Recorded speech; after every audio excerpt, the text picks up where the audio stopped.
Hello guys, good morning o tanghali na pa sa inyo.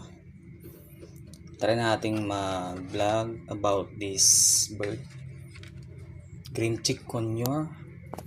Ito pa nabili ko po sa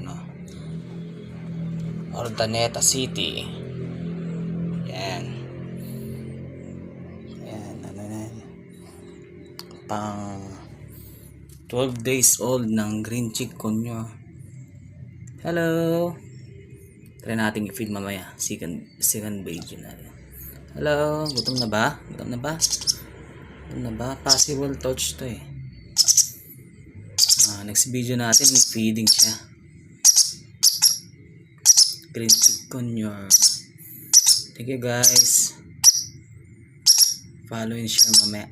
Next video, feeding natin, unfeed with formula.